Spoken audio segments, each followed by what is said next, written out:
I need you to picture this. Not the scary part yet, just the setup. You and your friends, no responsibilities for the weekend. Somebody's birthday coming up. Now let me ask you something before I go on. If all your closest friends agreed on one plan, even if you felt a little weird about it, would you speak up or would you go along with it so you don't kill the vibe? That question matters more than you think. This happened a few years back.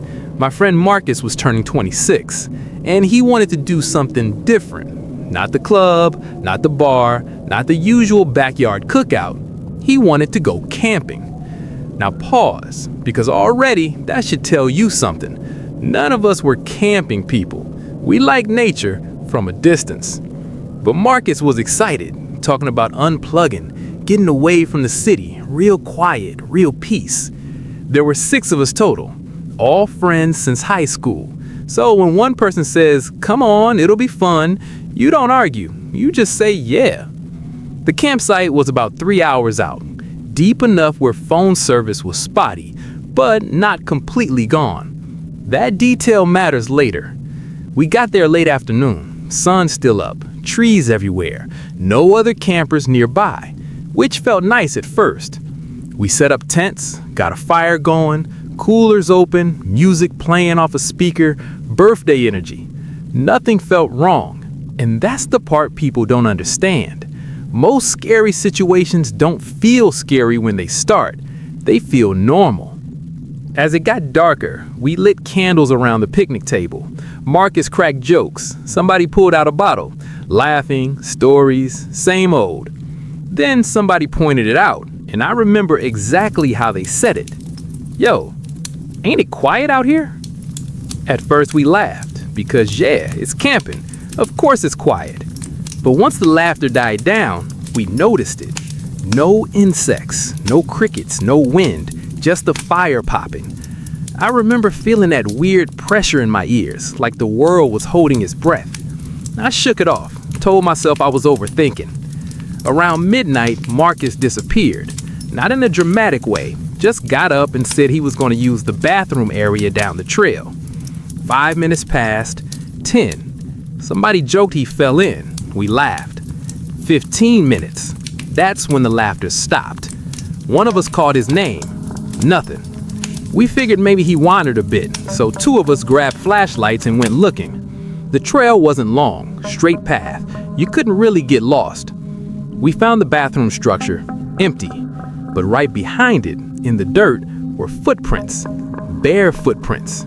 Now listen, it wasn't that they were barefoot, people do that. It was the direction. They didn't go toward the woods, they came from them, straight to the bathroom, then stopped.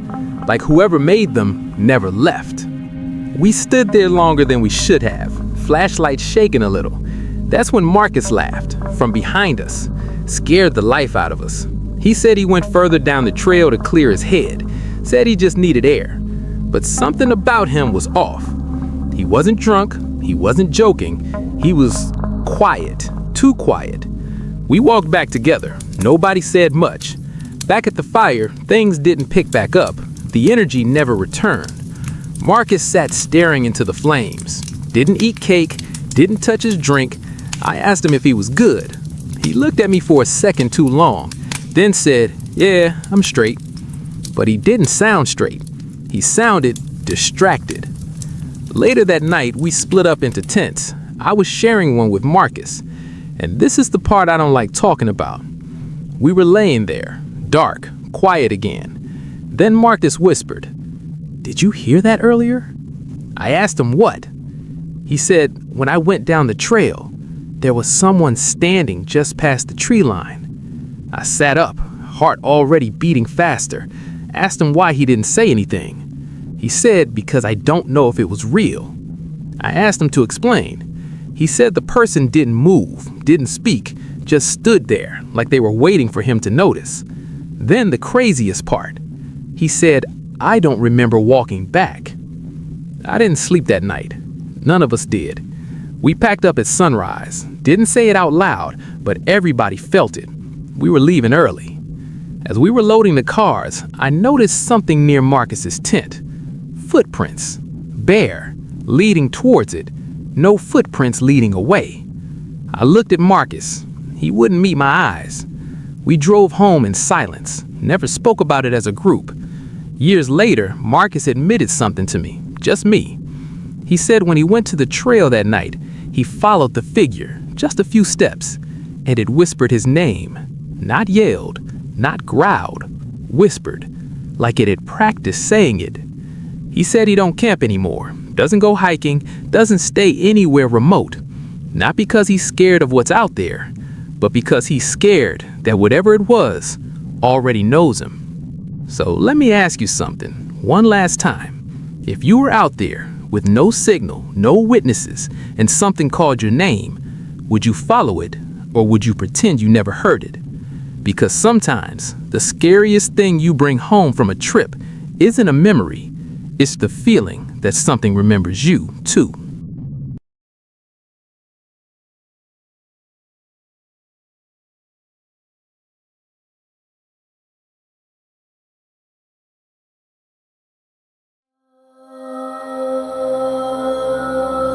I used to think the walk home was the safest part of my day. Not because it was short, but because it was familiar. Same streets, same subway station, same coffee shop with the flickering sign. Same stretch of road where the city noise thinned out and the buildings leaned closer together. This happened in Toronto in late autumn, when the air is cold enough to sting, but not cold enough to scare people indoors. I worked late that night, later than usual.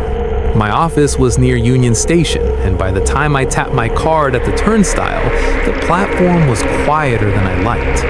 Not empty, just sparse. The kind of quiet where you start noticing details you usually ignore. The hum of the rails, the echo of footsteps that aren't yours, the way people avoid eye contact when it's late. I stood near one of the pillars, scrolling through my phone, waiting for the Line 1 northbound train. That's when I noticed him. He wasn't staring. That's what made it worse. He stood a few meters away, pretending to read something on his phone, but his reflection in the glass panel behind him told a different story. He was watching. Not directly, but consistently. Every time I shifted my weight, every time I looked up, his eyes followed, then dropped again. I told myself not to overreact. Cities teach you that. The train arrived with a rush of wind and noise, and I stepped inside quickly, choosing a seat near the door. A few stops passed, then a few more. At Bloor-Yonge, more people got off than got on. The car thinned out, and that's when he sat down. Not next to me, across the aisle, close enough that I could see his hands. They were steady, too steady. I stood up and moved toward the other end of the car. He didn't follow immediately. He waited. One stop, then two. Then he stood and moved closer. Not fast, not obvious, just inevitable. My phone buzzed. A text from my boyfriend, Ethan. "You on your way home?" I typed back. "Yeah, just left the office." I didn't tell him what I was feeling.